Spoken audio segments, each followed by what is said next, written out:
It's a lot of hard work and planning goes into them, and it's a tremendous honor for Andy McPherson, who you met a moment ago, and for me to be here. Please, if you all rather sit down, that's certainly fine.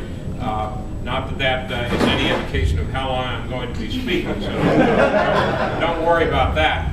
Let me tell you, if I could, just add a little bit to what Dave was saying in terms of where we are with the campaign right now, and mention just a couple of issues that we are working on that are very current, very relevant, very important, and answer any, if you have a few questions, or just hear from some of y'all's concerns. We are now on the ballot as of today, I guess as of yesterday or the day before, in Illinois and 37 other states. In other words, we're on the ballot now in 38 states, and we are on track to be on the ballot everywhere in the country right now. In other words, many of the states, those remaining 12 states, haven't closed out their process, or in some cases haven't even started yet.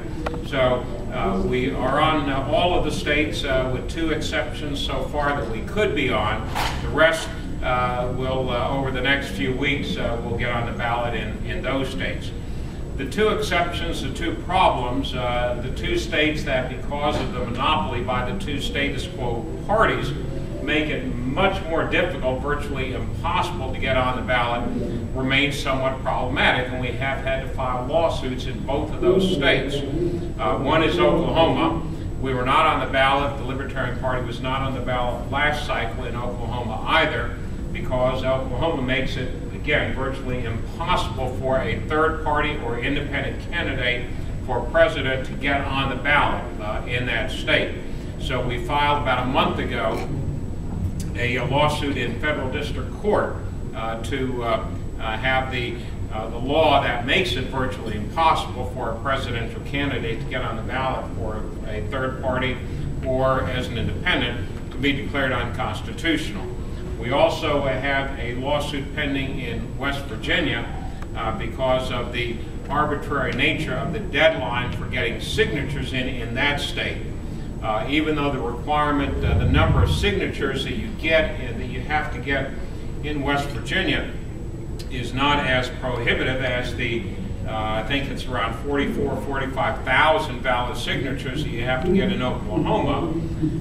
It still is very, very difficult to get those because there are not the concentrations of voters as you would have in a state like Illinois or in Georgia or even in Oklahoma with centers of population. West Virginia is not that populous a state. The citizenry is more spread out. So it's very, very difficult. So in those 2 states, we have in fact filed lawsuits attacking specific elements of the prohibitive requirements.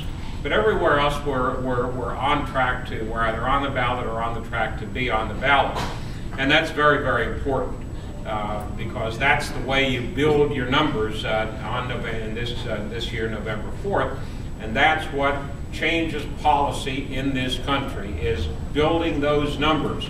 And part of the goal, our shorter-term goal, other than winning the election on November 4th, is to get into the national debates. That is our key tactical goal, to get on to be invited to participate in the national debates. And the way you do that is by meeting the threshold requirement, first of all, which is for 15% polling. And they take a weighted average of, I think, 3 different polls prior to the first debate, which I think is set for the middle of October. And if you're at 15%, then that puts you in the category of being a viable candidate. Now, they can still keep you out, they being the Republican and Democrat operatives that basically control that process, but you don't even get into the decision-making unless you meet that 15%. That is an absolutely key goal. If we can get into the debates, if I can go toe-to-toe, eye-to-eye on national television with Obama and McCain, we can, in fact, beat them. And that is not to pat myself on the back, although I think I am at least a decent debater. having had quite a bit of experience both as a U.S. attorney and then as a member of Congress and as a trial attorney. But the fact of the matter is that if you're going up against two folks who are absolutely bankrupt in terms of ideas and vision and agenda, that makes it even a little bit easier. If we can get on the debates, into the debates, and level that playing field, then all bets are off. We can, in fact, win. So it's very, very critical. How are we going to do that? We do that simply by the hard work of getting out there, getting as many people acquainted with Bob Barr, with the libertarian message, the importance of it, the relevance to them, so that when they are polled, as we had in a recent Zocchi poll, having us at 6% nationally, which is stronger than any libertarian has ever polled. We're in double digits in some states, 10% in some states. That's a strong base, but we have to do better than that. And in order to do that, and we already have done a very critical job of prioritizing the states and the regions where we have the greatest chance for boosting our numbers, and those are the states that we're going to concentrate our early effort in. That is from the beginning of September until the middle or late September. We have to have the resources to do that, and that gets directly to the point that Dave was making. We have to have financial resources. I did an interview, Andy and I did an interview earlier today with Channel 2, locally Channel 2, and a radio show. And one of the questions that the reporter had with the radio station was, well, how can you hope to match what the other candidates have raised? I mean, we can't hope to match what they've raised. They've been at it for years out there. But what we can hope for, what we can reasonably expect, and what we aim for, is to raise the several $million that we will need to be at least competitive in terms of those key states and those key regions of the country. We have already raised about $650,000, $660,000, which is nice, but it's not nearly where we need to be. Now, the bulk of raising money, the bulk of the donations for a general campaign come after Labor Day.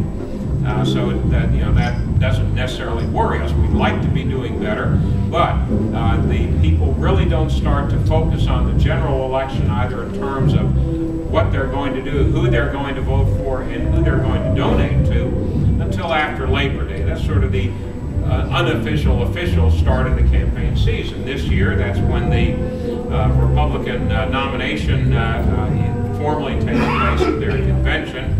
And that's why I think Dave, you mentioned, or Val, somebody mentioned that you can still give for a primary, even though we in the Libertarian Party have already selected our nominee, and for all intents and purposes, officially, certainly our nomination process is over. I mean, I hope they don't come up with somebody new. At least, we have gone through that.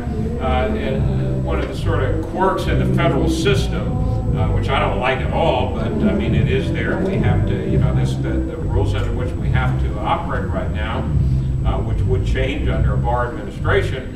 But for right now, the federal government, that is the FEC, the Federal Election Commission, considers the primary season to remain open until the last party has selected its nominee. That is, in this case, the Republican convention in Minneapolis-St. Paul over Labor Day weekend will be the location and time at which the Republican Party formally selects its nominee, so that Senator McCain will no longer be identified as the presumptive nominee. He'll be the nominee. That is the official close of the primary season for FEC fundraising purposes. What that means, the bottom line is, any person, any individual who is a citizen of this country or a permanent resident alien